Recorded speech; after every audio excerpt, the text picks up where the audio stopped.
যেতে পারে। হরে কৃষ্ণ কৃষ্ণ কৃষ্ণ কৃষ্ণ হরে হরে, হরে রাম রাম রাম হরে হরে। আমার মনে হয় এটা সরিয়ে দিলে আমি আরো বেশ কিছু জনকে দেখতে পাই। গোবিন্দ, এটা সরিয়ে দাও তো, এটা সরিয়ে দাও। হ্যাঁ, এটা সরিয়ে দাও, এটা খুলে দাও, আমি অনেককে সামনে যারা আছে দেখতে পাচ্ছি না।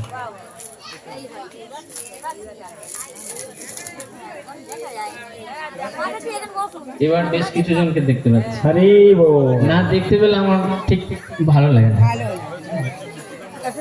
আমার বৈদিক আশ্রমের ভক্ত আমার খুব প্রিয়, ওদের আমি দেখতে চাই, কেমন? তো আমি শ্রীমৎ, আমার বৈদিক আশ্রমের বাচ্চারাও খুব প্রিয়, তবে ওদেরকে বলবো ওদের একটু শান্ত হতে হবে।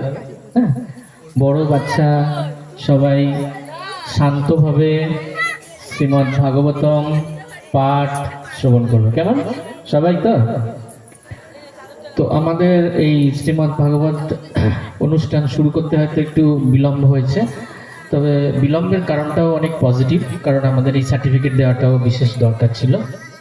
তো আমরা এটা দিয়ে আমরা আজকে খুব শক্ত আলোচনা করব, ভীষণ শক্ত আলোচনা করব।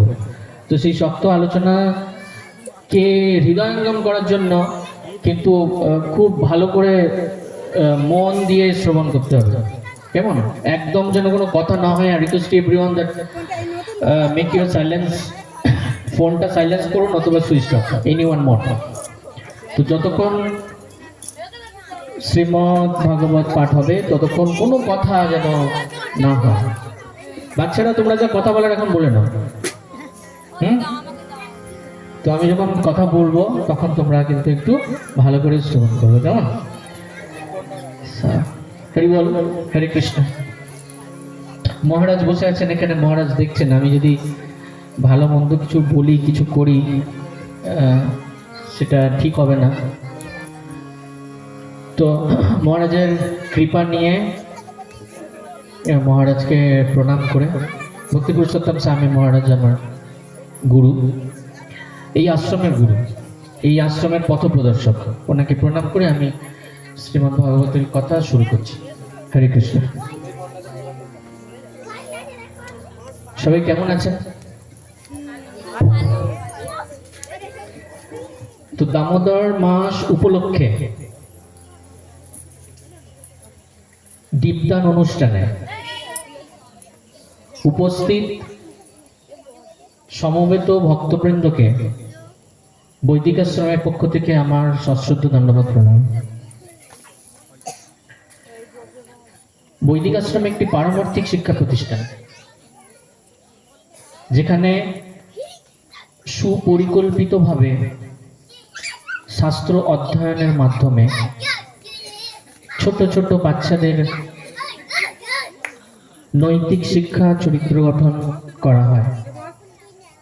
শাস্ত্রে বলা আছে বাল্যেই করিতে হবে ব্রহ্মের সাধন, মানে ছোটবেলা চরিত্র গঠনে সঠিক সময়, সুসংস্কার ছোটবেলা থেকেই গড়ে ওঠে। সেজন্য আগেকার দিনের দাদু দিদারা কি করতো, বাচ্চাদেরকে রামায়ণ মহাভারতের গল্প শোনাতো। গল্প শুনে তারা রামের কথা জানতে পারতো, রামের কেমন করে বনবাস হয়েছে, কেমন করে সেতু বেঁধেছে, কেমন করে লঙ্কা বিজয় করেছে, এই সমস্ত কথা শুনে শুনে তাদের মনের উপর একটা প্রভাব পড়ত। আর সেই প্রভাব পড়ার দরুন তারা তাদের ভবিষ্যৎ জীবনটা তৈরি করতে পারত। কিন্তু বর্তমান যে শিক্ষা ব্যবস্থা বা বর্তমান সময়ে দাদু দিদা মা বাবার কাছে অতটা সময় নেই, এটা আমরা সবাই জানি, অতটা সময় নেই, সবাই বিভিন্ন রকম কাজে ব্যস্ত থাকে। আর এখনকার শিক্ষা ব্যবস্থাটা জীবিকা কেন্দ্রিক, জীবন কেন্দ্রিক ততটা নয়, যে কিভাবে আমরা আমাদের বাচ্চা আরো বেশি পড়াশোনা করবে, অর্থ উপার্জন করবে, সেদিকে বাবা মা বেশি সময় দেয়। সেজন্য আমরা চাই যে আপনাদের যে ছেলে মেয়ে, ছোট ছোট বাচ্চা, তাদেরকে এই স্কুলের পড়াশোনার সাথে বৈদিক আশ্রমে ভর্তি করুন। সেখানে সে রামায়ণ মহাভারতের শিক্ষা গ্রহণ করুক। তাহলে যেমন চিরাচরিত যে প্রথা, যেটা স্কুলিং হয়, সেই বিদ্যা অর্জন করে যে অর্থ উপার্জন করে, একদিকে সে অর্থ উপার্জন করুক, আবার রামায়ণ মহাভারতের মাধ্যমে সে তার চরিত্র গঠন করুক। এভাবে সে তার জীবনকে সর্বাঙ্গ সুন্দর করুক। তো সেই জন্য আমি সবাইকে বলছি, এখানে যারা উপস্থিত আছেন, আপনারা প্রত্যেককে, আপনাদের প্রত্যেক সন্তানকে বৈদিক আশ্রমের সাথে যুক্ত করান। কারণ আপনারা ছোটবেলায় এই সুযোগ হয়তো পাননি, যে সুযোগটা এখন তাদের সামনে উপস্থিত। তো শ্রী চৈতন্য মহাপ্রভুর যে ভাবধারা, যেটি আজ থেকে 550 বছর আগে, শ্রী চৈতন্য মহাপ্রভু 550 বছর আগে নবদ্বীপে জন্মগ্রহণ করেছিলেন। তার যে ভাবধারা ছিল, সেই ভাবধারাকে বলা হয় কৃষ্ণ ভাবনা। তো সেই কৃষ্ণ ভাবনা তিনি আমাদেরকে দিয়ে গেছেন। শাস্ত্রে একটি কথা আছে, নিষ্প্রপঞ্চে প্রপঞ্চে ইতি অবতারা। নিষ্প্রপঞ্চ মানে আধ্যাত্মিক লোক থেকে, প্রপঞ্চে মানে এই জড় জগতে, অবতারা মানে অবতার করে, মানে গমন করে। করে কি করেন? এই মহাত্মারা চিন্ময় লোক থেকে এই জড় জগতে কেন আসেন? আমাদের মতো পতিতদের উদ্ধার করার জন্য আসেন, যেমন ভাবে শ্রী চৈতন্য মহাপ্রভু এসেছিলেন। তো শ্রী চৈতন্য মহাপ্রভু তো অপ্রকট হয়েছেন, তারপরে তার এই যে কৃষ্ণ ভাবনা, সেটিকে আগে নিয়ে যাবার জন্য তার হাল ধরেছেন তার যে পার্ষদ স্বরূপ দামোদর রায় রামানন্দ, এরা সেটিকে বহন করে নিয়ে গেছেন। তারপরে এসছেন নরোত্তম দাস ঠাকুর, লোচন দাস, ভক্তিবিনোদ ঠাকুর, ভক্তিবিনোদ ঠাকুরের যে সন্তান শ্রীল ভক্তি সিদ্ধান্ত সরস্বতী প্রভুপাদ, তারপরে শ্রীল প্রভুপাদ। এইভাবে বিভিন্ন ইস্কন বা গৌড়ীয় এই মঠের যারা আচার্য, তারা জীবের প্রতি একটা করুণার ভাব নিয়ে নিজের জীবনকে উৎসর্গ করেছেন, যাতে এই বর্তমান জেনারেশন সেই কৃষ্ণ ভাবনাকে গ্রহণ করতে পারে এবং সেই কৃষ্ণ ভাবনা জীবনে প্রয়োগ করে তাদের জীবনের সঠিক মূল্যায়ন করতে পারে। তো কার্তিক মাসে দীপদান সেই কৃষ্ণ ভক্তি প্রচার এবং প্রসারের একটা পন্থা। মহাপ্রভুর ভাবধারাকে বহন করে জীবের কল্যাণে বৈদিক আশ্রমের বিভিন্ন শাখা সারা মাস ব্যাপী এই দামোদর উৎসব পালন করেছেন, দীপদানের মাহাত্ম্য শ্রবণ করিয়েছেন, যার মাধ্যম দিয়ে মানুষ তার নিজের জন্য, তার পরিবারের জন্য, তার আত্মীয় স্বজনের জন্য, এমনকি তার পরলোকগত যারা হয়েছেন তাদের জন্য শুভ কামনায় দামোদরকে দীপ দেখিয়েছেন।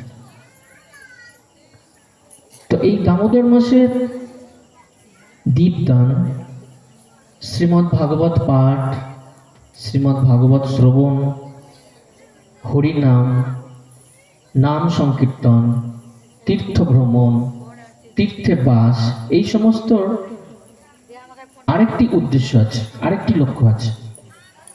সেই লক্ষ্যটা হচ্ছে যে গুরু বা আচার্যগণ যেন তার শিষ্যের উপরে সন্তুষ্ট হন। আমরা যদি এগুলি যথাযথভাবে পালন করি, আমরা যদি শ্রী চৈতন্য মহাপ্রভুর এই ভাবধারাটাকে এগিয়ে নিয়ে যাই, দ্য প্রেজেন্ট জেনারেশন যারা আছে, দ্য ইয়াং জেনারেশন স্পেশালি, তারা যদি এটাকে সামনে এগিয়ে নিয়ে যায়, তাহলে এই গুরু আচার্যগণ আমাদের উপরে খুব সন্তুষ্ট হন যে এই কৃষ্ণ ভাবনা, যেটি শ্রী চৈতন্য মহাপ্রভুর and in the sense of ভগবান কৃষ্ণের যে ভাবনা, সেটাকে আমরা এগিয়ে নিয়ে যাচ্ছি। এই তাদেরকে সন্তুষ্ট করার জন্য আমরা এটা করি। এতে কি হয়? আমাদের ভক্তি স্তরটা উন্নত হয়।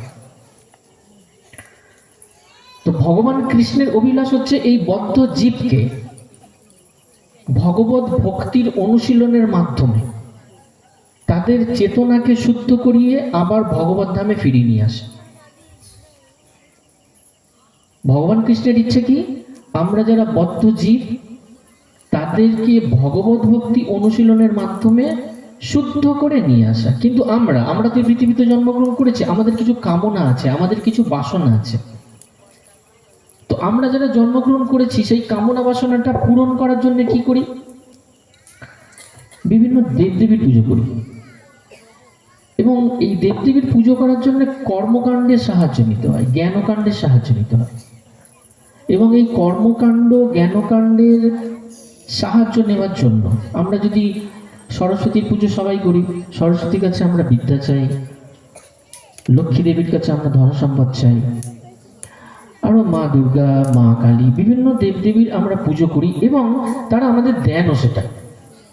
এই যখন কোনো দেবদেবী আমাদের কিছু দেন, তখন একটা আমরা কন্ডিশনাল লাইফের মধ্যে চলে আসি, একটা শর্ত সাপেক্ষ জীবনের মধ্যে নিজেদেরকে নিয়ে আসি।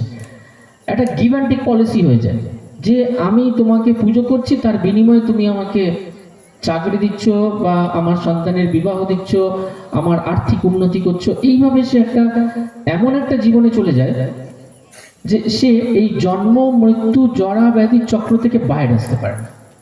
আর ভগবান কি চাচ্ছেন? ভগবান চাচ্ছেন যে আমি তাকে সঠিক ভগবত ভক্তি দিয়ে তাকে আমার ধামে নিয়ে আসি। তো এখানেই কন্ট্রাডিকশনটা শুরু হয়।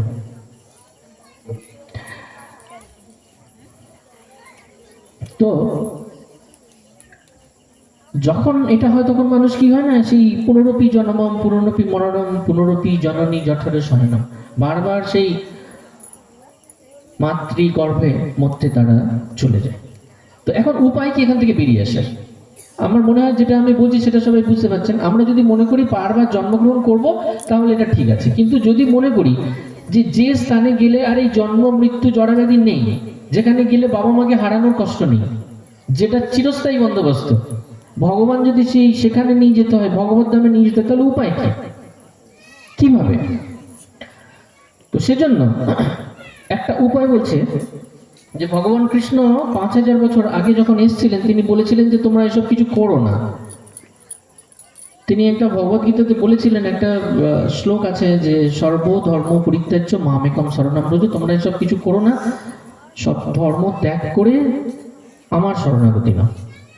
এখন আমি মনে করলাম যে আমি শরণাগতি নেব, আজকের দিনে আমি মনে করছি শরণাগতি নেব। কার কাছে শরণাগতি নেব? ভগবান কৃষ্ণ তো 5000 বছর আগে এই কথাটা বলে চলে গেছে। আমি কার কাছে শরণাগতি নেব? কে আমাকে বলে দেবে পরের ধাপটা কি? ভগবান বলছেন আমার কাছে শরণাগত হও, কিন্তু ভগবানকে পাবো কোথায়? তিনি 5000 বছর আগে এসেছিলেন, আর আমি এখন শরণাগত হতে চাই।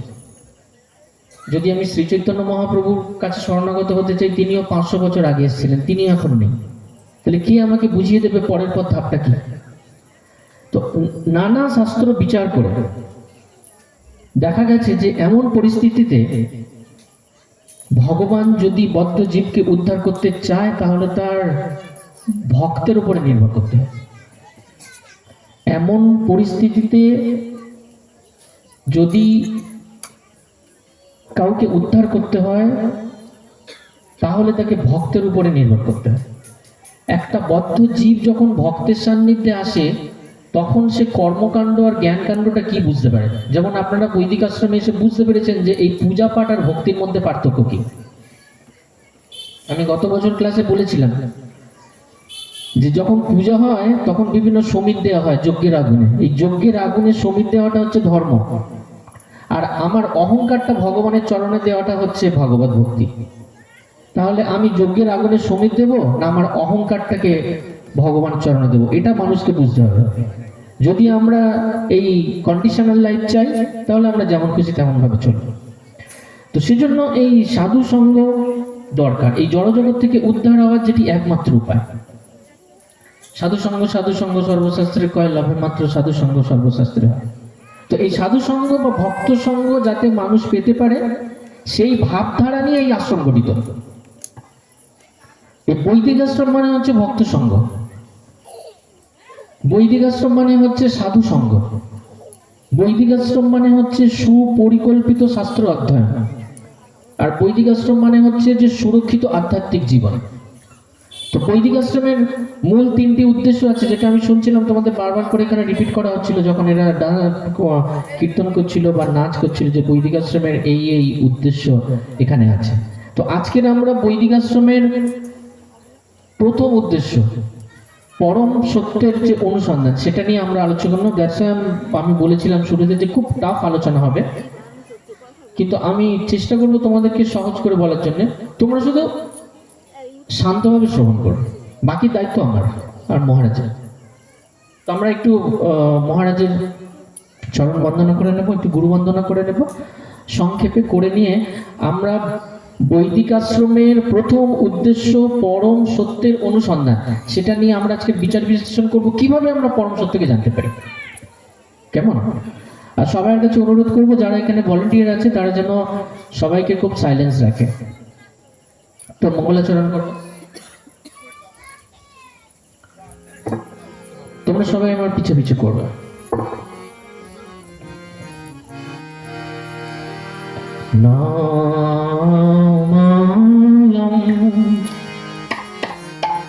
বিষ্ণু পাদায় কৃষ্ণ পৃষ্ঠায় ভূতলে। সবাই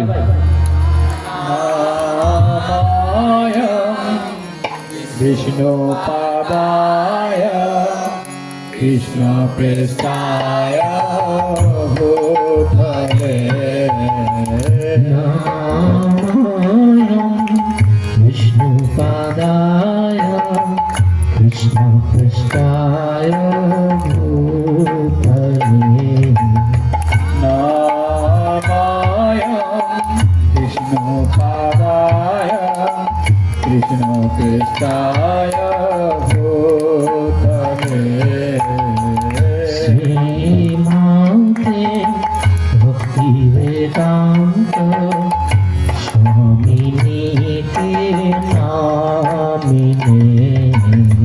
श्रीमते भक्ति वेदांत स्वामिनी नामिने। नमस्ते सरस्वती देवे गौरवाणी प्रचारिणे। नमस्ते सरस्वती देवे गौरवाणी प्रचारिणे। नमस्ते सरस्वती देवे गौरवाणी प्रचारिणे। সবাই করুন, সবাই সবাই। नमस्ते सरस्वती देवे गौरवाणी प्रचारिणे। निर्विशेष शून्यवादी पाश्चात्य देशधारिणे। निर्विशेष शून्यवादी पाश्चात्य देशधारिणे। श्री कृष्ण चैतन्य प्रभु नित्यानंद श्री अद्वैत गदाधर शिवासादि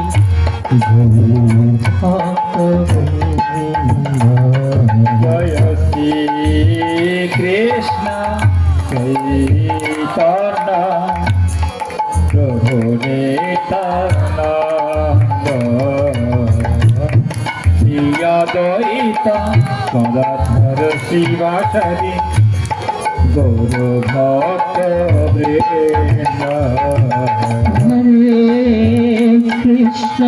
हरे Krishna Krishna Krishna Hare Hare Hare Ram Ram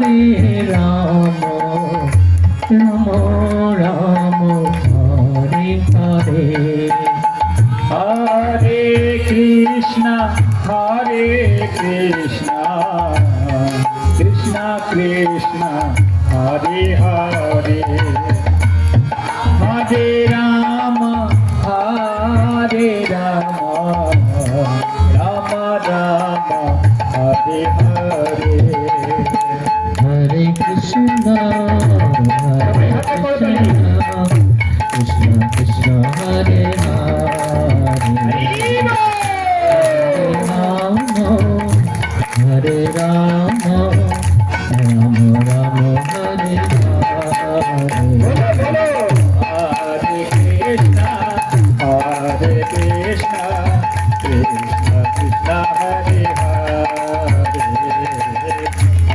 Hare Rama, Rama Rama Hare Hare. Hare Krishna, Krishna Krishna, Hare Hare. Hare Rama, Rama Rama, Hare Hare. Hare Krishna, Krishna Krishna, Hare Hare. Hare Rama, Rama Rama, Hare Hare. Hare Krishna, Krishna Krishna, Hare Hare. Hare Rama, Rama Rama, Hare Hare. Jai Jagannath, Jai Jagannath, Jai Jagannath Swami Prabhu Jagannath. Jai Jagannath, Jai Jagannath, Jai Jagannath Swami Prabhu Jagannath. Jai Baladev, Jai Baladev, Jai Baladev, Subhadra.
ज्ञानतिमिरन्धस्य ज्ञानाञ्जनशलाकया चक्षुरुन्मिलितं येन तस्मै श्रीगुरवे नमः।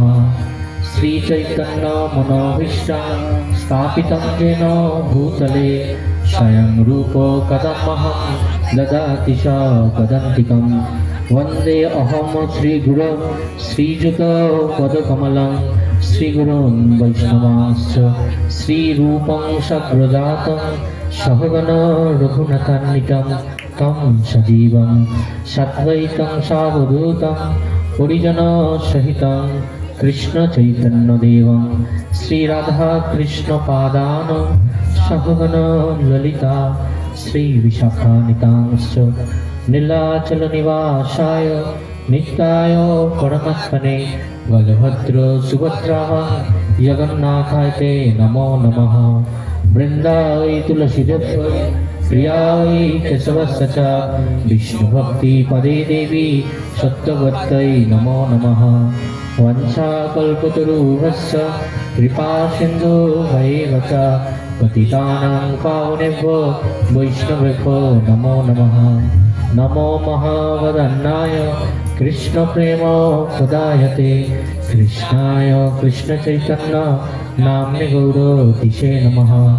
हे कृष्ण करुणा सिन्धु दीनबन्धु जगत्पते गोपेश गोपिकान्त राधाकान्त नमस्तुते।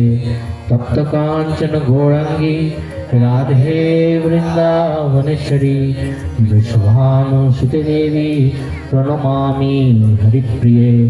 कृष्णाय वासुदेवाय देवकीनन्दनाय च नन्दगोपकुमाराय गोविन्दाय नमो नमः। जय श्रीकृष्ण चैतन्य प्रभु नित्यानन्द श्री अद्वैत गदाधर श्रीवासादि श्री गौरभक्तवृन्द। हरे कृष्ण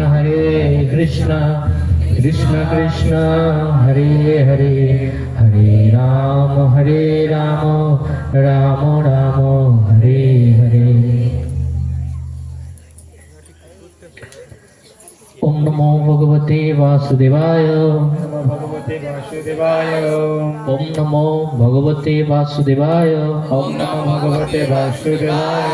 ओम नमो भगवते वासुदेवाय। ओम नमो भगवते वासुदेवाय।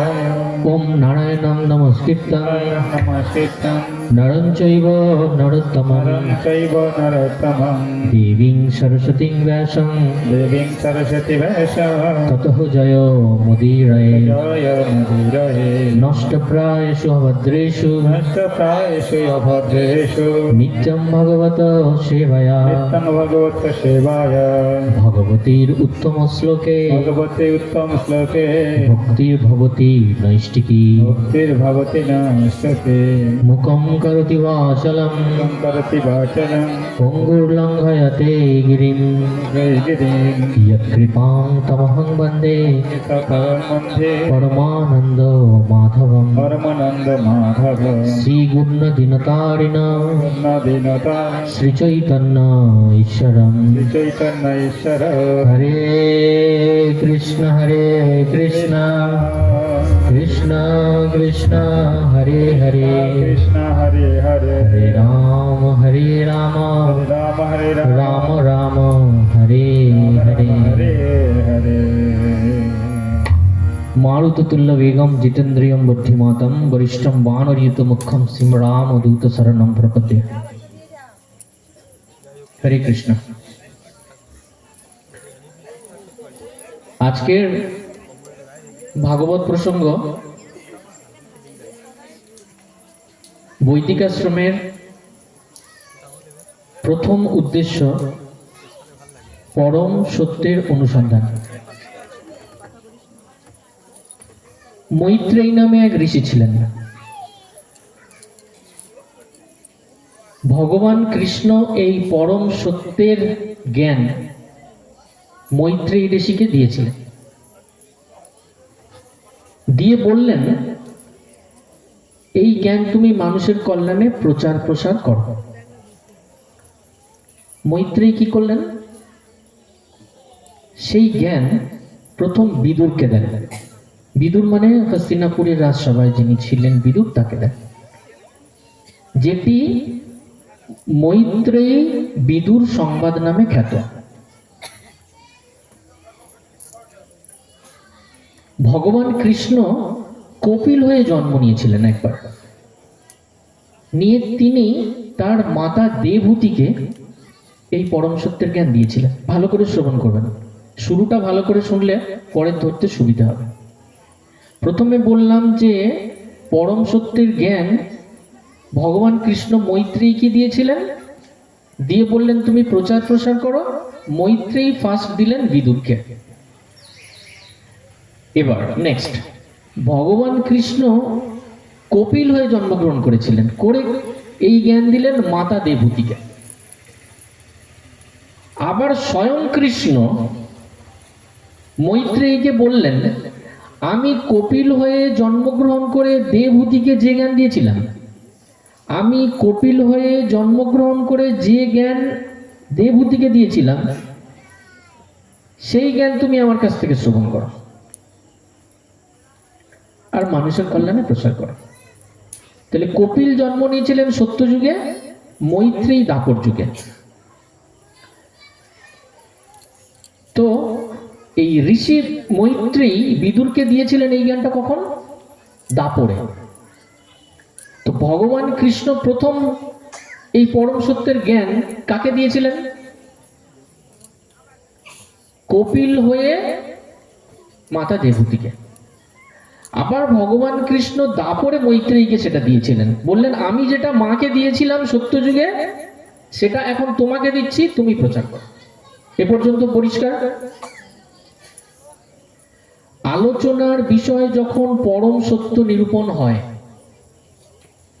আলোচনার বিষয় যখন পরম সত্য নিরূপণ হয়, বক্তা যদি পরম্পরায় অবস্থান করে বা বক্তা যদি প্রামাণিক গুরু হয়, যার কোনো ব্যভিচার নেই, কাম অর্থ প্রকল্পতে নেই, মানে এই ভাগবত কথার বিনিময়ে সে পয়সা নেয় না, ভগবানের কথা অর্থের বিনিময়ে বিক্রি করে না, তার যদি যশের প্রতি কীর্তির প্রতি লোভ না থাকে এবং অন্যান্য আকর্ষণ রহিত হয়, শুদ্ধ সরলভাবে পরম সত্যের অনুসন্ধান করে এবং অপরদিকে শ্রবণকারী শ্রোতা যদি যোগ্য শিষ্য হয়, তাহলে সেই গুরু শিষ্যের আলোচনা আমাদের শ্রবণ করা উচিত। আই রিপিট, আলোচনার বিষয় যখন পরম সত্য নিরূপণ হয়, বক্তা যদি পরম্পরায় থাকে বা বক্তা যদি প্রামাণিক গুরু হয়, যার মধ্যে ব্যভিচার নেই, যে অর্থের বিনিময়ে ভগবানের কথা বলে না এবং শুদ্ধ সরলভাবে ভাগবত তত্ত্ব নিরূপণ করে, এবং উল্টো দিকে যে শিষ্য আছে সে যদি যোগ্য হয়, তাহলে সেই আলোচনা আমাদের শ্রবণ করা উচিত, কারণ সেই আলোচনার মধ্য দিয়ে জ্ঞান প্রকট হয় বা জ্ঞানের উৎপত্তি হয়। জ্ঞান নামক যে শব্দটি, সেটা এখান থেকে উৎপত্তি হয়। এই আলোচনা সম্পর্কে ভগবানের সতর্কবাণী হচ্ছে এটা, যে এই গুরু শিষ্য ব্যতি রেখে উপস্থিত অংশগ্রহণকারী শ্রোতা যদি মনে করে যে এমন কি বলবে যেটা আমি জানি, এই অহংকারের ফলস্বরূপ ভগবান তাকে জন্ম জন্মান্তর মার গর্ভে প্রবেশ নিশ্চিত করে।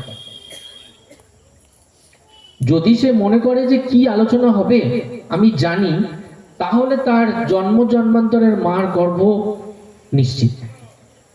আর এই গুরু শিষ্যের মধ্যে যখন পরম সত্যের আলোচনা হয়, বিচার হয়, বিশ্লেষণ হয়, তাকে বলে সংবাদ।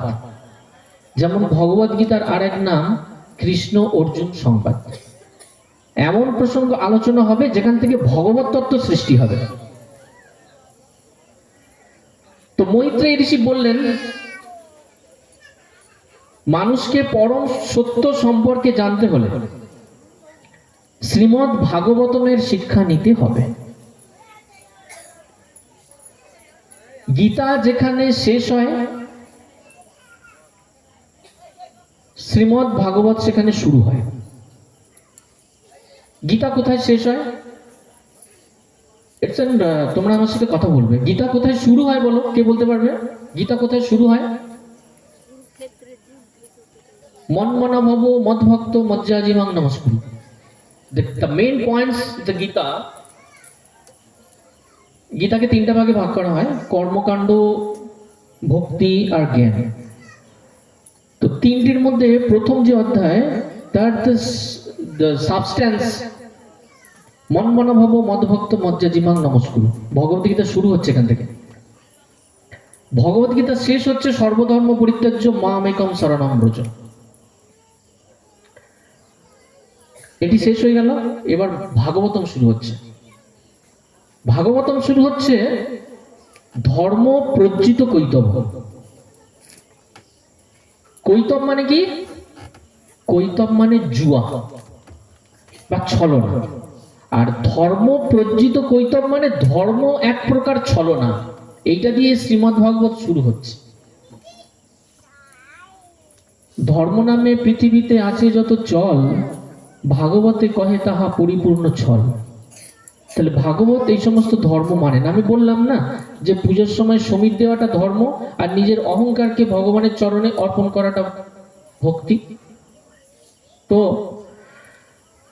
এই শ্রীমদ্ ভাগবত বসন্ত তিলকা ছন্দে বদ্ধ।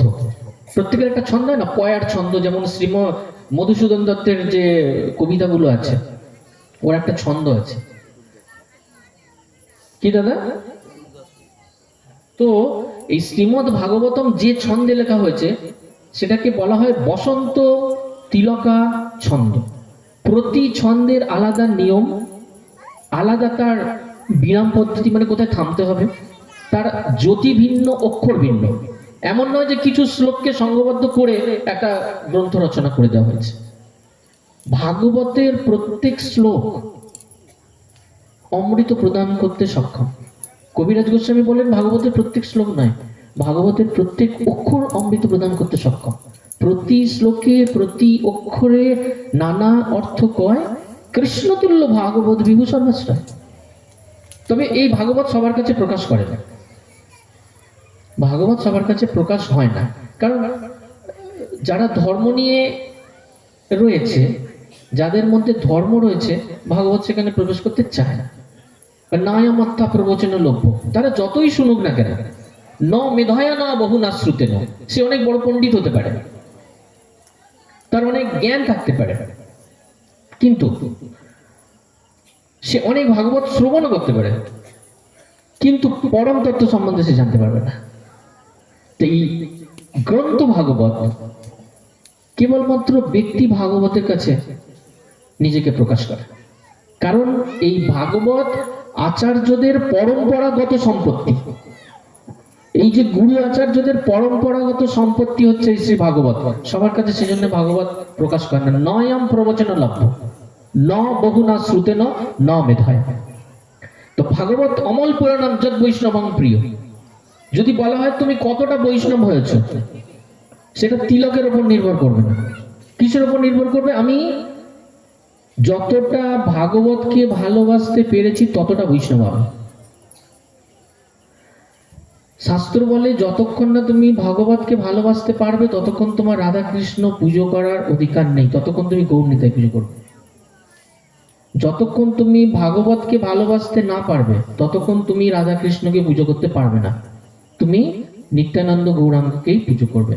যখন তোমার ভাগবতের প্রতি ভক্তি আসবে তবে তুমি রাধা কৃষ্ণকে পুজো করতে পারবে।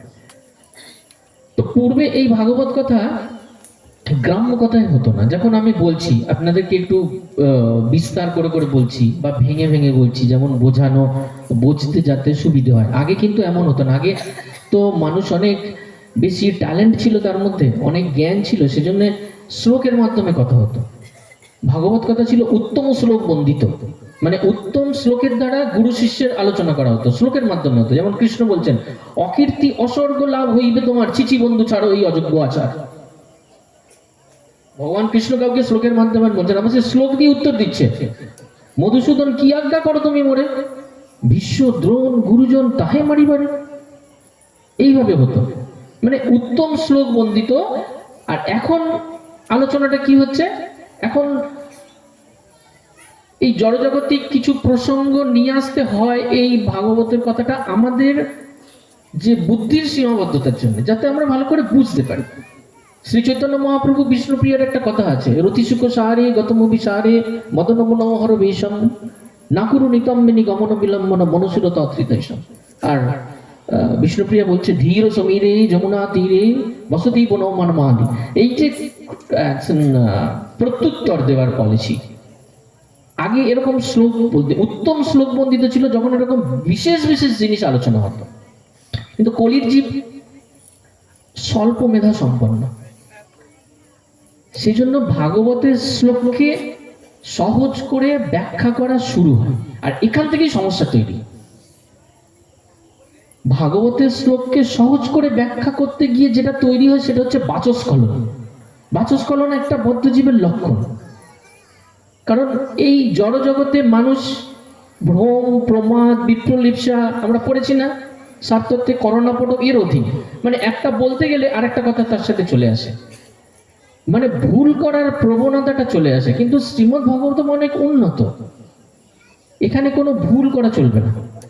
এর মধ্যে যেমন অনেক জায়গায় কথা হয় না, কথা হতে হতে কোনো আধুনিক গানের সুর দিয়ে চলে যাচ্ছে, কোথায় কোথায় চলে যাচ্ছে, মানে যথেচ্ছাচার হয়ে যাচ্ছে। Srimad Bhagavatam is not allowed. প্রত্যেকটা জ্যোতি প্রত্যেকটা অক্ষর তাকে তেমন ভাবে শ্রবণ করতে হবে, না সে হৃদয়ের মধ্যে আসবে। আমি যদি ভাগবতমকে না ভালোবাসি, সে ভগবান কৃষ্ণ হচ্ছে সম্পূর্ণ কৃষ্ণ দেহ, হ্যাঁ দ্বাদশ অঙ্গতার, সে আমার হৃদয়ের মধ্যে আসবে কেমন করে আমি যদি তাকে সেভাবে না ভালোবাসি? তো এই ভাগবতের যদি অমর্যাদা হয়ে যায় তাহলে কিন্তু তার জপ তপ সব বিফলে চলে যায়। আর যদি ভাগবতম ভালো করে বলা হয় তাহলে সেই ভাগবতের কথার মধ্যে দিয়ে অমৃতের সন্ধান হয়, অমৃত চলে আসে সেখান থেকে। আর শ্রোতা যদি সাত্বিকতার সাথে শ্রবণ করে, ভালো করে শ্রবণ করে। তো আমরা জানি, আমি বলি প্রতি ক্লাসে, যে ভগবানের কথা ভগবানের কৃপা ছাড়া বোঝা যায় না। তো আমি এটি মহারাজের আমাকে শিখিয়েছেন, যখন এটা বলবে, যে ভগবানকে বলবে যে ভগবান এখন যা কিছু আলোচনা হবে তোমাকে নিয়ে আলোচনা হবে, তুমি আমার হৃদয়ে এসে উপস্থিত হও আর আমাকে বুঝিয়ে বলো, আমি যেন সেই কথাটা বুঝতে পারি। আমি সেজন্য প্রতি ক্লাসে বলি যে আমরা এখন যা কথা আলোচনা করব সেটা আমরা যেন সবাই মিলে বুঝতে পারি। সেই ঈশ্বর তত্ত্ব, তোমরা বলো কি কথাটা? সেই সেই ঈশ্বর তত্ত্ব বুঝিবারে পারি, ঈশ্বরের কৃপালে হয়েছে যাহা। This is the student of Vedic wisdom. Very good. Om Namo Bhagavate Vasudevaya. Shrimad ভাগবতের তৃতীয় খণ্ড, 33টি অধ্যায়, 2টি বিভাগ, 2টি ভগবানের অবতার আছে, 2 প্রকার সৃষ্টির বর্ণনা আছে। যে যেখানে বুঝতে পারবে না হ্যান্ড রেজ করবে। শ্রীমদ্ ভাগবতমের তৃতীয় খণ্ড, 33টি অধ্যায়, 2টি বিভাগ, 2টি ভগবানের অবতার। 2 ভগবানের প্রথম অবতার হচ্ছেন বরাহদেব। বরাহদেবকে বলা হয় ক্রিয়া প্রদান অবতার। কেন না, বরাহদেব এই সৃষ্টি করার জন্য পৃথিবীকে গর্ভসাগর থেকে তুলে নিয়ে এসেছিলেন, এই কাজ করেছিলেন, সেজন্য বলে ক্রিয়া প্রদান। ক্রিয়া মানে কাজ করে না, উনি ক্রিয়া প্রদান অবতার। আর দ্বিতীয় কপিল দেব, জ্ঞান প্রদান অবতার। যখন বরাহদেব পৃথিবীকে গর্ভসাগর থেকে নিয়ে এলেন, তখন সেই জীবকুলকে জ্ঞান দেবার জন্য, তারা কেমন ভাবে জীবন ধারণ করবে সেটি জানানোর জন্য পরম সত্যের অনুসন্ধান তিনি জীবকে দিলেন। সেজন্য তাকে বলা হয় জ্ঞান প্রদান অবতার। তাহলে আমরা যে পরম সত্যের অনুসন্ধান করছি, সেই জ্ঞানটি কে দিচ্ছেন? কে দিচ্ছেন? কপিল দেব। তো পৃথিবীতে 2 প্রকার মানুষ আছে, এটা তোমরা জানো। 2 প্রকার মানুষ আছে, যে একটা হচ্ছে দৈবী গুণাবলী, একটা আসরিক গুণাবলী। এরা সবসময় থাকবে, সবসময়ের জন্যই থাকবে। তো যদি এখন আমি আপনাদেরকে জিজ্ঞাসা করি যে গুণভেদে এদের কিভাবে আলাদা করবে, কে দৈবী গুণাবলীর মানুষ আর কে আসরিক গুণাবলীর মানুষ, কিসের ভিত্তিতে এদের বিচার হয়? শাস্ত্রের ভিত্তিতে এদের বিচার হয়। তো আমরা 3টি শাস্ত্রের এখানে আলোচনা করব বা ব্যাখ্যা করব বোঝানোর জন্য। যে প্রথম শাস্ত্র হচ্ছে পদ্মপুরাণ। পদ্মপুরাণে বলছে যে বিষ্ণু ভক্ত সুরা, মানে যে ব্যক্তি বিষ্ণুর ভক্ত তার মধ্যে দৈবী গুণাবলী আছে, সে সুর। আর যে ব্যক্তি বিষ্ণুর ভক্ত নয় তার মধ্যে আসরিক গুণাবলী আছে, সে অসুর। এটা বলছে পদ্মপুরাণ। তাহলে এই জগতে বিষ্ণুর ভক্ত বেশি না কম? বেশি না কম? কমই আছে। দ্বিতীয় শাস্ত্র ভগবদ্গীতাতে বলছে যে শাস্ত্র আজ্ঞা পালন করে সে সুর, যে শাস্ত্র আজ্ঞা পালন করে না সে অসুর। আর এই জগতের শ্রেষ্ঠ শাস্ত্র কি? একম শাস্ত্রম দেবকীপুত্র গীতম। একটাই যদি শাস্ত্র হয় যেটা দেবকীপুত্র গীত করে, সেটা কি? ভগবদ্গীতা। তাহলে ভগবদ্গীতার আজ্ঞা পালনকারী মানুষ বেশি আছে না কম আছে? কম আছে। আমরা তো বৈদিক আশ্রমে এখানে কত ভগবদ্গীতা ডিস্ট্রিবিউশন করেছি না শুক্লা? অনেক ভগবদ্গীতা ডিস্ট্রিবিউশন করেছি। এবার দেখবো ভাগবত কি বলছে। বলছে যে সত্য গুণে থাকে সে সুরা, আর যে রজতম গুণে থাকে সে অসুরা। তাহলে এবার তোমরা বলো, পদ্মপুরাণ 3টে শাস্ত্র থেকে পদ্মপুরাণ কি বললো? যে বিষ্ণু ভক্ত সে সুরা। গীতা কি বললো? যে শাস্ত্র আজ্ঞা পালন করে সে সুরা। ভাগবত কি বললো? যে সত্য গুণে থাকে সে সুরা। তাহলে এই সংসারে বিষ্ণু ভক্ত বেশি ভগবদ গীতার আজ্ঞা পালন করা বেশি না সত্যগুণের মানুষ বেশি না কম? এই তিনটি গুণের মানুষ কম না বেশি? কম। সেজন্য এটা দাঁড়ায় যে এই সংসারে আসরিক প্রবৃত্তির মানুষ বেশি। এবারে বলো, গীতার কটা বিষয় আছে? কেউ একজন হাত তোলো তো দেখি। গীতার কটা বিষয় আছে? কে বলছো? গীতার কটা বিষয় আছে? ঈশ্বর, প্রকৃতি, 5টা বিষয় আছে না? হ্যাঁ, বলুন কি কি? ঈশ্বর, প্রকৃতি, জীব, কাল। ঈশ্বর, জীব, প্রকৃতি, কর্ম, কাল। আর ভাগবতে 10টা বিষয় আছে।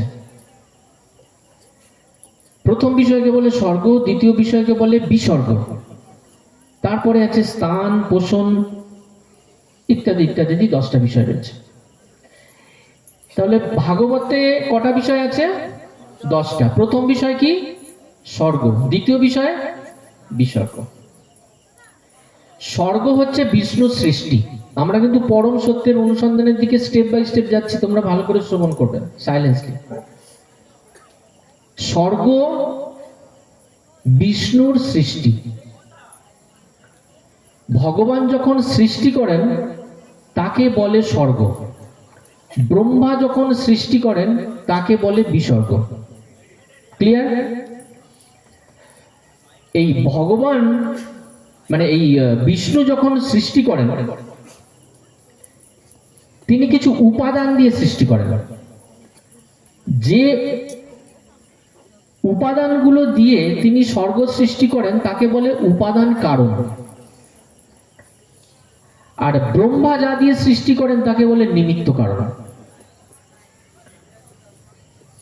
তাহলে এই উপাদান কারণ কে দেয়? ব্রহ্মা না বিষ্ণু? বিষ্ণু। নিমিত্ত কারণ কে দেয়? ব্রহ্মা। এই উপাদান কারণগুলো কি কি? উপাদান কারণ হচ্ছে মন, বুদ্ধি, অহংকার, এমন শরীরকে তৈরি করার 24টা তত্ত্বকে বলে উপাদান কারণ। এই 24 তত্ত্বকে বলতে পারবে কেউ জানে? 24 তত্ত্ব আমি বলছি।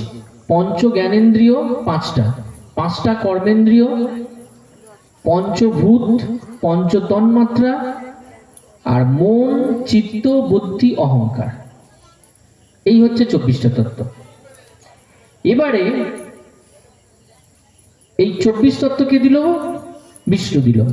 এবারে জীবের আকৃতি, সে কেমন দেখতে হবে, তার প্রকৃতি কেমন হবে, সে 84 লক্ষের মধ্যে কোন যোনিটা পাবে, এটা দিচ্ছে ব্রহ্মা। তাহলে বিষ্ণু দিচ্ছে উপাদান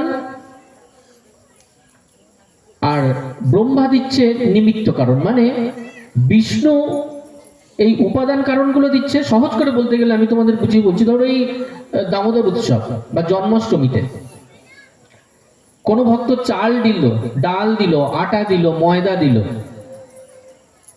সবজি দিল। এবার রাঁধুনি কি করলো? সেগুলো নিয়ে খিচুড়ি বানালো বা অন্নপ্রসাদ বানালো। তাহলে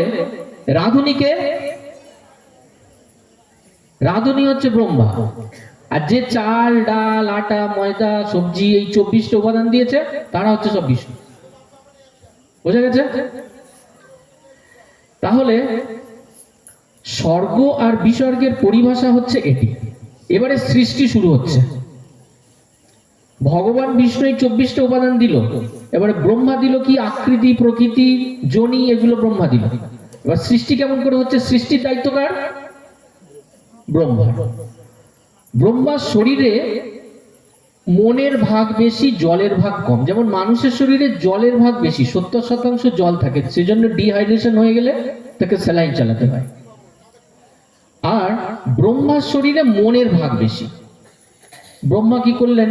তার মন থেকে 4টি পুত্র সৃষ্টি করলেন, সেজন্য বলা হয় মানস পুত্র, মানে মন থেকে তৈরি করেছেন বলে। সেই 4টি পুত্রের নাম কি? আমি এটা ভুলে যাই খুব, আমি আমাদের ক্লাসে বলি। সনক, সনাতন, এই দুটি মনে থাকে। তারপরে কি? সনত কুমার আর সনন্দ। এই 4টি কি করলেন? মন থেকে বানালেন, সেজন্য মানস পুত্র।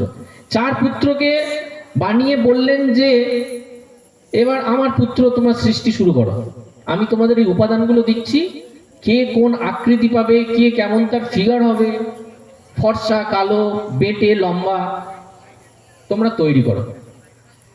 এবারে এই চারজন কি করলো, এরা বলছে আমরা যদি সৃষ্টিতে অংশ নিই তাহলে আমাকে বিবাহ করতে হবে, আমার সন্তান হবে। আর ভগবান কি বলেছেন, ভগবান বলেছেন যে দৈবী হেস্যা গুণাময়ী মম মায়া দূরত্বয়া, একবার যদি মায়াতে ফাঁসি ব্যাস হয়ে গেল, এই আবার সেই জন্ম মৃত্যু জড়া ব্যাধি এরকম চলতেই থাকবে, আমি সৃষ্টি করব না, আমরা সৃষ্টি করব না। মানে এই ব্রহ্মার যে চার মানুষ পুত্র বললো আমরা সৃষ্টি করব না, আমরা সৃষ্টিতে অংশ গ্রহণ করব না, ব্রহ্মচারী থাকবো। তো ব্রহ্মা বললেন মুশকিলে, ভগবান দায়িত্ব দিয়েছেন সৃষ্টি করার, তাহলে কি হবে? তখন তিনি কি করলেন, তার অঙ্গ হতে স্বয়ংভু মনুকে সৃষ্টি করলেন। আমি শুরুতে কি বলেছিলাম, আমরা চতুর্দশ মনুর রাজত্বকালে বাস করছি। এই যে সত্যব্রত মুনি, ইনি ভগবান কৃষ্ণের নাম দিয়েছেন দামোদর। আমাদের এই কলিযুগ চতুর্দশ মুনির রাজত্বকাল, আর স্বয়ংভু মনু হচ্ছে সত্যযুগে এসেছিল, প্রথম মনু, ফার্স্ট মনু। ব্রহ্মা থেকে, ব্রহ্মার অঙ্গ থেকে তৈরি হয়েছিল। তাহলে ব্রহ্মার মন থেকে তৈরি হয়েছিল চার পুত্র, আর ব্রহ্মার অঙ্গ থেকে প্রথম তৈরি হলো স্বয়ংভু মনু। এই রকম ভাবে 1 2 3 4 করে আমরা যেই কলিযুগে বাস করছি, এটা হচ্ছে সত্যব্রত মুনির রাজত্বকাল, বিবস্বান বলা হয়। তো প্রথম পুরুষ হচ্ছে মনু, যেটা বলা হয় স্বয়ংভু মনু, আর প্রথম নারী সৃষ্টি করলেন শতরূপা। এই মনু থেকে মানব জাতি কথাটা এসছে। এই মনু আর শতরূপাকে বললেন এবার তোমরা সৃষ্টির কাজে লেগে যাও।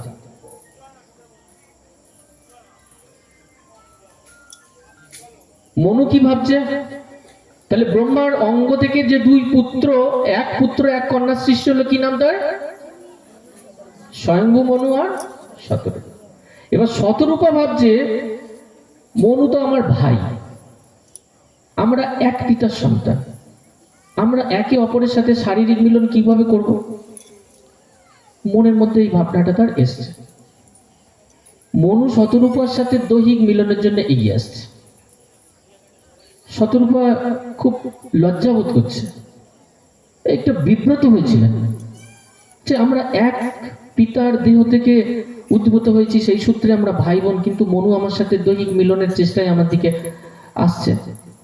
শতরূপা তখন কি করলেন, তিনি তার যোগ বলে নিজেকে শত শত রূপে ভাগ করলেন এবং মনুর সাথে দৈহিক মিলনে অংশগ্রহণ করলেন। বিভিন্ন প্রজাতির সন্তান সন্ততি এখান থেকে শুরু হলো। তাহলে পিতামাতার দৈহিক মিলনের ফলে জীবের সৃষ্টি মনু শতরূপা থেকে সৃষ্টি হলো। এরাই মানব জাতির জন্ম দিতে শুরু করলো। 3 কন্যা আর 2 পুত্র হলো। 3 কন্যা হচ্ছে কি, আকৃতি, দেবহূতি, প্রসূতি, 3টে মেয়ে, আর 2টো ছেলে, প্রিয়ব্রত, উত্থানপাত। মানুষ তার আদি জন্মসূত্রে সকলেই তাহলে কি, আমরা সেই ব্রহ্মা সন্তান, ওখান থেকেই তো সমস্ত জীব সৃষ্টি হয়েছে। সেজন্য বলা হয় বসুন্ধরা কুটুম্বকম। বসুন্ধরা মানে কি, এই পৃথিবী, আর কুটুম্বকম মানে কি, আমরা সবাই একে অপরের কুটুম্ব। আমরা যে মানি নাই মানি, কারণ আমাদের সবার পিতা তো এক, সেখান থেকেই সৃষ্টি হয়ে আসছে। আমি হয়তো কাউকে অস্বীকার করছি, কাউকে মানছি না, কারোর সাথে দেশ করছি, বিদ্বেষ করছি, ঝগড়া করছি, কিন্তু আমাদের সবার পিতা এক। আমরা শুধু নয়, যত জীবজন্তু আছে, যত পশু পাখি আছে, সবাই আমরা এক, সব আত্মা এক। এবারে ব্রহ্মা এই জীবের রুচি অনুযায়ী তাদের আকৃতি প্রকৃতি জনি দিলেন। যে বেশি মাছ মাংস পছন্দ করে তাকে কি দিলেন, বলে তুমি কুমির হয়ে যাও। যে যতম্মাং প্রবন্ধন্তে, যে যা চাইবে। যে মাছ খেতে ভালোবাসে তাকে কুমির করেছে, যে মাংস খেতে ভালোবাসে তাকে সুন্দরবনের বাঘ করেছে, আর যে সংসারে খুব খাটতে ভালোবাসে তাকে কি করবে, তাকে গাধা করে দিয়েছে, যে খুব কাটতে ভালোবাসে, সুতরাং এর জন্য এটা উপযুক্ত। এটা ভগবানের নয়, এটা আমাদের কামনা বাসনা অনুযায়ী ভগবান শুধু আকৃতি প্রকৃতি জন্য দিচ্ছে। ভগবান কিন্তু নিরপেক্ষভাবে বিচার করছেন। ভগবান বলেছেন যে যে যথাম্মাং প্রপদ্যন্তে তাংস্তৈব ভজাম্যহম, আবার বলেছে যে সবাই আমার বংশধর, হ্যাঁ, মামই বংশে জীবলোকে জীবভূতি সনাতন, আমরা সবাই পিতামহ ব্রহ্মার অংশ। তাহলে শরীর তৈরির উপাদান কার দিল? বিষ্ণুর। আর আকৃতি প্রকৃতি জন্য দিল ব্রহ্মা। সেজন্য যে কোনো মঙ্গল কাজ, সে বিবাহ হোক, অন্নপ্রাশন হোক, শ্রাদ্ধ হোক, ওম বিষ্ণু ওম বিষ্ণু ওম বিষ্ণু বলা হয় না? এই বিষ্ণু থেকে আমাদের এই শরীরে 24টি উপাদান এসছে। দ্যাট ইজ দ্য রিজন ওম বিষ্ণু বলার। তাহলে সৃষ্টি হলো 2 পুত্র 3 কন্যা। কন্যা বেশি না পুত্র বেশি? এটাই হচ্ছে প্রকৃতির নিয়ম। কিন্তু এখন সবাই পুত্র বেশি চায়। আবার এটা আমার কিন্তু বাচস্কলন, মানে একটা কথা বলতে গিয়ে আর একটা অন্য কথা বলছি। কিন্তু এ কারণে বলতে হচ্ছে যে প্রকৃতির নিয়মকে আমরা মানছি না। আমরা প্রকৃতির নিয়মকে মানছি না। সবাই বলছে আমার সন্তান চাই, মানে পুত্র সন্তান চাই, কন্যা সন্তান চাই না। বাট প্রকৃতির নিয়ম অনুযায়ী স্বয়ংভূমণি শতরূপা 3টি নারী, 3টি কন্যা আর 2টি দিয়েছিলেন। এবার দেবহূতি, শতরূপার দেবহূতিকে আকৃতি, দেবহূতি আর কি নাম? প্রসূতি। তাহলে দেবহূতি কার সন্তান? শতরূপার। আর এই দেবহূতি পুত্র হচ্ছে কপিলদেব। তিনি যাকে সন্তান হিসেবে গ্রহণ করেছিলেন তিনি হচ্ছেন কপিলদেব। তাহলে পরম সত্যের যে আমরা সন্ধান করছি, সেটা তার জড় কোথায়, তার শুরু কোথায়, সেখান থেকে আমি তোমাদেরকে বলার চেষ্টা করছি, তোমরা বুঝতে চেষ্টা করো। কপিলদেব সম্বন্ধে সবাই জানে নিশ্চয়ই, এখানে যারা আছে। কপিলদেব মানে এই গঙ্গাসাগরে যিনি কপিলদেব আছেন। কপিলদেবের এই আশ্রম সত্যযুগ থেকে আছে। অনেকবার নাকি সাগরের জলে ভেঙে গেছে, সাগরের ঢেউ এসে দিয়েছে, আবার সরে সরে সরে সরে এসছে। তো কপিলদেবের আশ্রম সত্যযুগ থেকে আছে। এই কপিলদেব কেন না, কপিলদেব হচ্ছে এই সাগর রাজা একবার অশ্বমেধ যজ্ঞ করছিলেন। অশ্বমেধ যজ্ঞ করলে কি হয়, একটা ঘোড়া ছেড়ে দিতে হয়, সেই ঘোড়াটা ছুটিয়ে আবার যখন প্রদক্ষিণ করে সেই অশ্বমেধ যজ্ঞস্থলে আসে, তবে সেই যজ্ঞটা পরিপূর্ণ হয়। তো সাগর রাজা এমন ঘোড়া ছেড়ে দিয়েছেন। আর এই অশ্বমেধ যজ্ঞের ফলস্বরূপ কি হতো, যদি অশ্বমেধ যজ্ঞে সাগর রাজা অশ্বমেধ যজ্ঞে সাকসেসফুলি করতে পারতেন, তাহলে ইন্দ্রের যে ইন্দ্রত্ব, সেটা পতন হতো। ইন্দ্র কি করলেন, ঘোড়াটাকে নিয়ে ওই কপিল মুনির আশ্রমে বেঁধে দিয়েছেন। কপিল মুনি যোগী লোক, উনি জানেন না।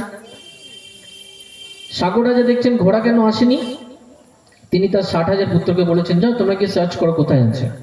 তোরা গিয়ে দেখছেন কপিল মুনির আশ্রমে বাঁধা আছে। ওরা ভেবেছে কপিল মুনি বেঁধে রেখে দিয়েছে। কপিল মুনি তাহলে কি এটা চুরি করেছে? তো কপিল মুনি এমন একটা যখন কথা হচ্ছে, কপিল মুনি রেগে গিয়ে কি করেছে, তখন তো ওদের অনেক যোগ বলছিল, 60,000 পুত্র সন্তানকে একেবারে ভস্ম করে দিয়েছে। এবারে সাগর রাজা এসে দেখছে যে আমার তো অশ্বমেধ যজ্ঞও গেল, আমার 60,000 সন্তানও গেল, তখন কি হবে? কপিল দেবের কাছে গিয়ে বলছে যে আপনি আমাকে রক্ষা করুন, আমি তো এটা ভুল করে ফেলেছি। তখন এই কপিল মুনি বলছেন যে তুমি যদি গঙ্গাকে নিয়ে আসতে পারো মর্তে, সেই গঙ্গা স্পর্শে তোমার এই 60,000 সন্তান আবার পুনরুজ্জীবিত হয়ে যাবে। তখন কি করলেন না, ভগীরথ কিন্তু রঘুবংশীয়, মানে রামের বংশের, সূর্য বংশের। 2টি বংশ, একটা সূর্য একটা চন্দ্র। যদিও চন্দ্রবংশ ইজ কামিং ফ্রম সূর্য বংশ, কিন্তু সূর্য বংশ প্রথম। তো এই ভগীরথ ছিলেন ওই সূর্য বংশীয়। তিনি কি করলেন না, তিনি গঙ্গাকে নিয়ে আসলেন। সেই গঙ্গা যখন প্রবাহিত হলো, তখন সেই তার পুত্র সন্তানরা আবার পুনরুজ্জীবিত হলো। আর তখন থেকে নাম হলো আর কি ভাগীরথী গঙ্গা। নাম আছে না, ভাগীরথী গঙ্গা বলা হয়। তো কপিল দেবের আশ্রম গঙ্গাসাগরে রয়েছে, কিন্তু পুজো করেন কারা জানেন? পুজো করেন সাউথ ইন্ডিয়ানরা, বিন্দু সরোবরে যারা থাকেন। বিন্দু সরোবরের কথা আমি আসবো। পুজো করেন বিন্দু সরোবরের ব্রাহ্মণরা। তাহলে আমরা কি দেখলাম, দেবহূতি সম্বন্ধে জানলাম, কপিলদেব সম্বন্ধে জানলাম। এই কপিলদেব দেবহূতি সম্বন্ধে জানার কারণ হচ্ছে যে কপিল দেবহূতিকে এই পরম সত্যের জ্ঞানটা দিয়েছিলেন। তো দেবহূতি শব্দের অর্থ হচ্ছে যিনি দেবকে আবাহন করেন। একটা হচ্ছে নিমন্ত্রণ, একটা হচ্ছে আবাহন। নিমন্ত্রণ আমরা যে কাউকে করতে পারি, সে আমার নিমন্ত্রণ রক্ষা করতে পারে বা নাই পারে। আমি কাউকে একটা পত্র দিয়ে এলাম, আমার মেয়ের বিয়ে তুমি এসো, সে নাও আসতে পারে। তার একটা সেলফ ইন্ডিপেন্ডেন্স আছে, তার কাছে চয়েস আছে, আমি যাব কি যাব না। কিন্তু আবাহন যখন করা হয় তাকে আসতেই হবে। যেমন আমরা মা দুর্গার বোধন করি, মা দুর্গার বোধন করি, আবাহন করা হয়, নিমন্ত্রণ নয়। মা দুর্গাকে আসতেই হবে। সেরকম দেবহূতি মানে যিনি দেবকে আবাহন করতে পারতেন। তো তিনি কাকে আবাহন করলেন? তিনি ভগবানকে আবাহন করলেন। আসতেই হবে ভগবানকে।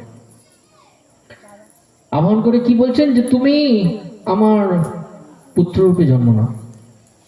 তো দেবহূতির পুত্ররূপে জন্ম নিলেন কপিল দেব, আর দেবহূতির এই সন্তানের পিতা হবার সৌভাগ্য হচ্ছে কদম্বনীর। এই কদম্বনী আর দেবহূতি সরস্বতী নদীর তীরে একটা সরোবর আছে, যে সরোবরটির নাম বিন্দু সরোবর। তারা সেখানে বাস করতেন, সেখানেই কপিলের জন্ম হয়। ভারতবর্ষে 4টে সরোবর আছে। 4টে সরোবর আছে মানে 4টে সরোবর খুব প্রসিদ্ধ। প্রথম হচ্ছে কৈলাসে মানস সরোবর, যেখানে শিব পার্বতীকে প্রথম দেখেছিল অ্যান্ড প্রপোজ করেছিল। শিব পার্বতী সংবাদ আছে। তো ভগবান শিব বলা হয়, শিব পার্বতীকে এই কৈলাস সরোবরে গিয়ে প্রপোজ করেছিল, আমি তোমাকে বিবাহ করতে চাই। দ্বিতীয় হচ্ছে কর্ণাটকে পম্পা সরোবর, যেখানে রামচন্দ্র শবরীর কাছ থেকে সেই ফল খেয়েছিলেন। 2টো সরোবর পেলাম। একটা হচ্ছে কি পেলাম? প্রথম মানস সরোবর, দ্বিতীয় পেলাম পম্পা সরোবর, তৃতীয় হচ্ছে নারায়ণ সরোবর, যেখানে নারদ প্রচেতাকে জ্ঞান দিয়েছিলেন, আর চতুর্থ হচ্ছে বিন্দু সরোবর, যেখানে ভগবান কপিলদেব প্রকট হয়েছিলেন। এই 4টি হচ্ছে প্রসিদ্ধ সরোবর। এই বিন্দু সরোবরে মাতা দেবহূতিকে পরম সত্যের জ্ঞান দিয়েছিলেন কপিলদেব। তো এই বিন্দু সরোবরকে আবার মাতৃগয়া বলা হয়। যেমন মাতৃগয়া মানে যেমন পিতৃগয়া আছে না, বুদ্ধগয়া। তো বুদ্ধগয়ায় যেমন পিতাদের পিণ্ড দেওয়া হয়, যে কেউ মারা গেলে তাদের পিণ্ডদানের জন্য অনেকে বুদ্ধগয়ায় যায়, সেরকম বিন্দু সরোবর হচ্ছে মাতৃগয়া, মাদের জন্য এখানে পিণ্ড দেওয়া হয়। এই স্থানে মাতা দেবহূতিকে ভগবান কপিলদেব উদ্ধার করেছিলেন, সেজন্য এটাকে বলা হয় মাতৃগয়া, মানে এখান থেকে মার উদ্ধার। হ্যাঁ, আবার পরশুরাম তিনি তার মাকে হত্যা করেছিলেন, রেণুকাকে হত্যা করে এখানে গিয়ে তর্পণ করেছিলেন। তো এই বিন্দু সরোবরে পরশুরামের একটা ছোট্ট কুটির আছে, কদম্বনীর কুটির আছে। কদম্বনীর একটা কুটির, সেখানে কদম্বনী আর কে আছেন? দেবহূতি আছেন, আর কপিল দেবেরও একটা ছোট্ট কুটির আছে। তো এই বিন্দু সরোবরের আরেকটি মাহাত্ম্য আছেন, এই সরোবরে স্নান করে উঠে যদি কেউ কোনো কিছু লালসা করে, তাহলে তার সেই লালসাটা পূর্ণ হয়। এই কথা রাধারানী শুনেছিলেন। রাধারানী কখন? দাপরে তো। আর বিন্দু সরোবরের কথা কখন? সত্যযুগে।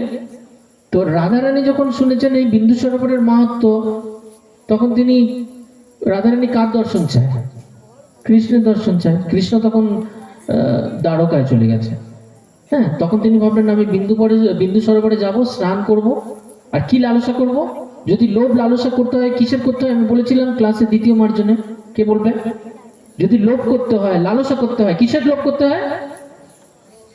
ইতি গপ্প প্রদয়ন্তে প্রলপন্তে সুচিত্রধা রুরুধা সুসরম রাজন কৃষ্ণ দর্শন লালসা। যদি লোভ করতে হয়, যদি লালসা করতে হয়, তাহলে কৃষ্ণ দর্শনের লালসা কর। কৃষ্ণ দর্শন তারই সম্ভব যে লোভী। তার যশের লোভ করলে হবে না, তার অর্থের লোভ করলে হবে না, তাকে কৃষ্ণ দর্শনের লোভ করতে হবে। তো সেজন্য রাধারানী কি করলেন? গোপীদের নিয়ে বিন্দু সরোবরে গেছিলেন, তিনি স্নান করতেই সেখানে তিনি কৃষ্ণ দর্শন করেছিলেন। তো এবার কদম্বনী যেহেতু একজন ঋষি ছিলেন, সেহেতু কদম্বনীর স্ত্রীকে বললাম, কদম্বনী কাকে বিবাহ করেছিলেন? দেবহূতিকে। কদম্বনী যেহেতু ঋষি, আর দেবহূতি কার সন্তান? দেবহূতি হচ্ছে শতরূপার সন্তান। তো সেজন্য এই ঋষি থাকার জন্য তিনি স্ত্রী সঙ্গ করতে চাইতেন না, আগ্রহী ছিলেন না। কিন্তু বিয়ে করার সিদ্ধান্ত এই কারণে নেন, যেহেতু স্বয়ংভূমণি স্বয়ং এসে বলেছে তুমি আমার কন্যার সেবা গ্রহণ করো এবং সৃষ্টি কাজে অংশগ্রহণ করো। তো কদম্বনী বিবাহের পর দেখলেন যে এই দেবহূতি আমাকে খুব সাহায্য করছে আমার সেবায়, কিন্তু তিনি ততটা পটু নন, ঠিক অভ্যস্ত নন তিনি কুঠির বাসে। তো তিনি ভাবলেন দেবহূতি রাজকন্যা আমার মতো একটা যোগীর কাছে রয়েছে, এই কুঠিরে সে খুব একটা সুখে স্বাচ্ছন্দ্যের নেই। দেবহূতিকে জিজ্ঞেস করলেন, দেবহূতি তোমার কি ইচ্ছা? দেবহূতি তো আবাহন করেছিলেন না ভগবানকে, সেজন্য বললেন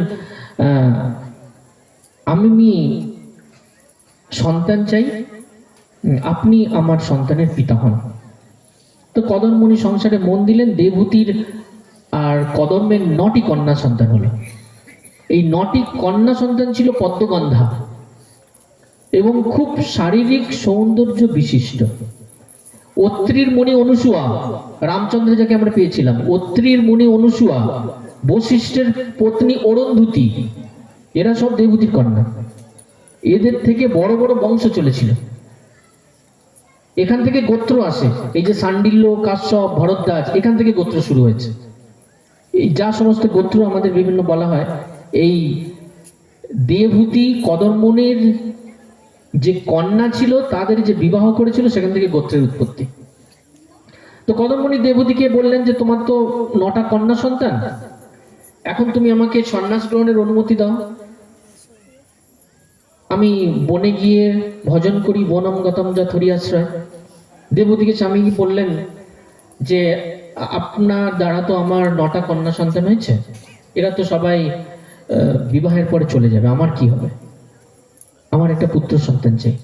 কদম্বনীয় স্বর্ণল ভগবানকে বলেছিলেন যে আমি আপনার গৃহে পুত্র রূপে আসব।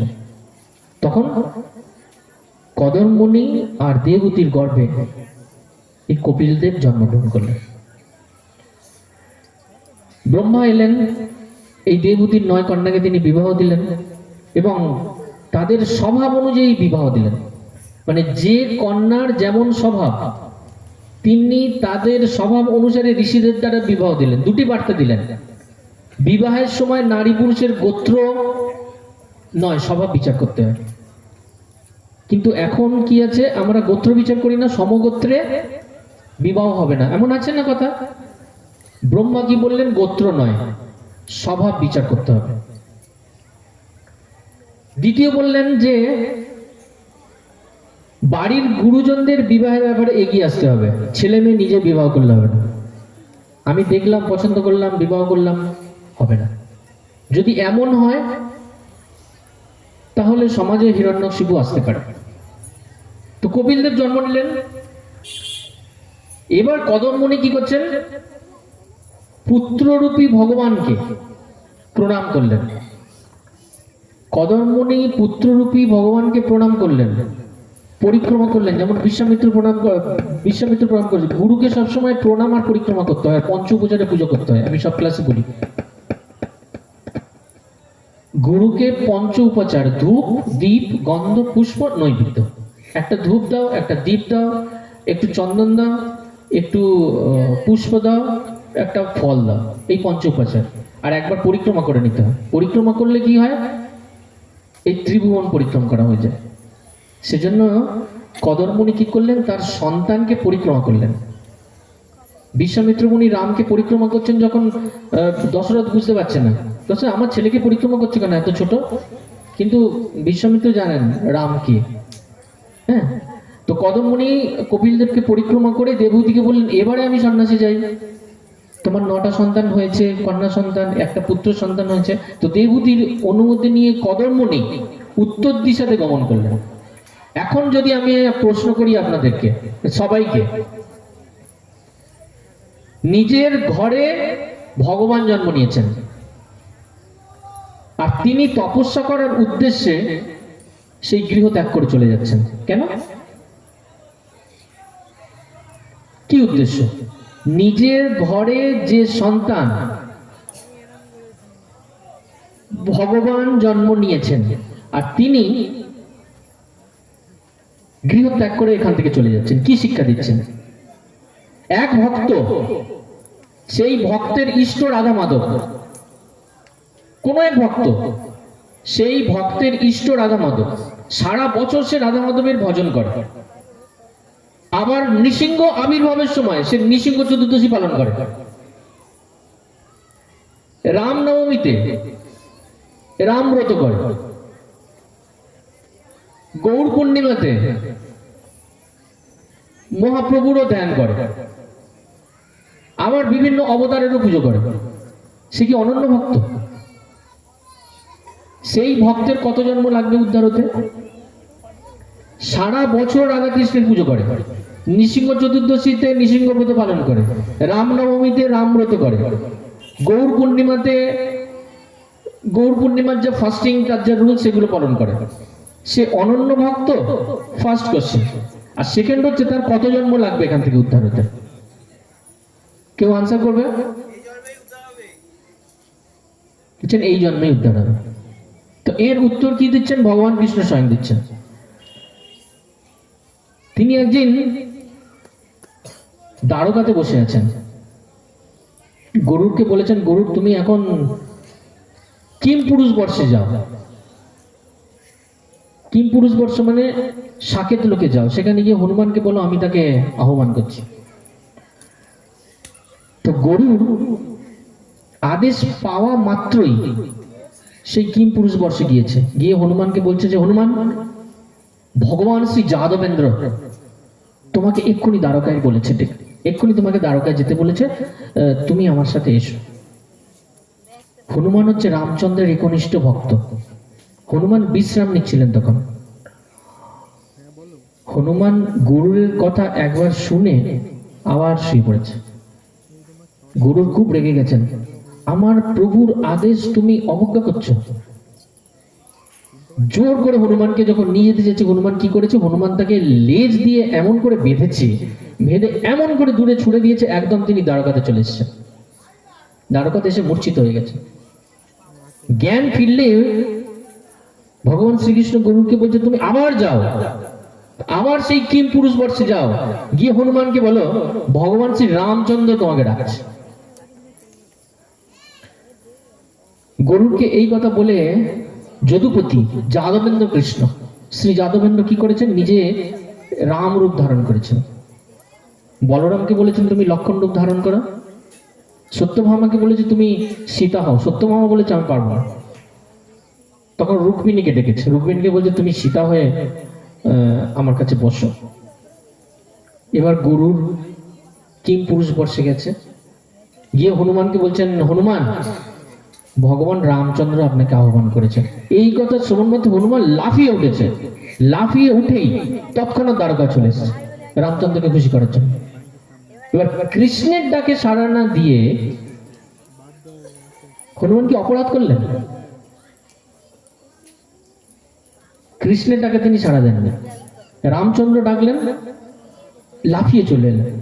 এবার নারদ এই ঘটনাটি লক্ষ্য করেছেন, লক্ষ্য করে তিনি কৌতূহলবশত জিজ্ঞেস করছেন, নারদ তো নারায়ণ নারায়ণ করেন সকল, হনুমানকে জিজ্ঞেস করছেন কি ব্যাপার? শ্রীকৃষ্ণ ডাকলো তুমি পাশ ফিরে আবার শুয়ে পড়লে, আর শ্রীরাম ডাকতে লাফিয়ে চলে গেলে, এমন কেন? হনুমান কি বলেছিলাম? হনুমান হচ্ছেন খুব চালাক। কি বলছেন? তিনি একটু চিন্তা করে উত্তর দিলেন যে হে নারদ, হে প্রভু, শ্রীকৃষ্ণের যা লীলা তা তো মুনি ঋষিরাও বুঝতে পারে না, ভ্রমিত হয়ে যায়। এক বলেন তিনি এক করেন, আর আমি তো বুদ্ধিহীন বানর, আমি সেখানে গেলে এসবের কিছু বুঝবো না, আর আমি সেখানে গিয়ে যদি কিছু অপরাধ করে ফেলি, তাই ভাবলাম আমার যাওয়া উচিত হবে না, আমার সাদাসিধে রঘুনাথই ভালো, রঘুনাথেই আমার প্রীতি। রঘুনাথের কোমল চিত্ত, অকুটিল স্বভাব, একক পত্নীব্রতা, তিনি সীতামাকেই পাশে বসান, সর্বদা বিনয়ী, ধনুকধারী, ভরতের শ্রেষ্ঠ, সুগ্রীবের শ্রেষ্ঠ, মহারাজা ধীরাজ, দশরথ আত্মজ কৌশল্যা নন্দন আমার ঈশ্বর, সেই রামচন্দ্রেই আমার প্রীতি। কিন্তু প্রভু কৃষ্ণ যদি আমাকে ডাকেন তার কোনো প্রয়োজন সাধন করার জন্য, আমি অবশ্যই আসবো। উত্তর কি হলো?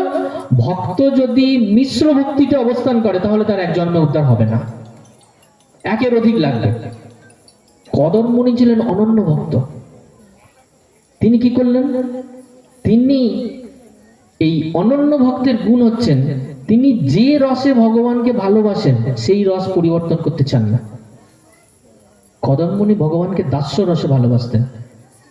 যখন তিনি দেখলেন যে তার ঘরে পুত্র রূপে ভগবান এসছেন এবং আমার এই রসটা দাস্য থেকে বাৎসল্যে পরিণত হয়ে যাবে, তিনি দেখলেন যে আমার এই যে সিদ্ধ হবার পথ, এই সিদ্ধ হবার পথ অনেক ত্বরান্বিত হয়ে যাবে, অনেক দীর্ঘায়িত হবে।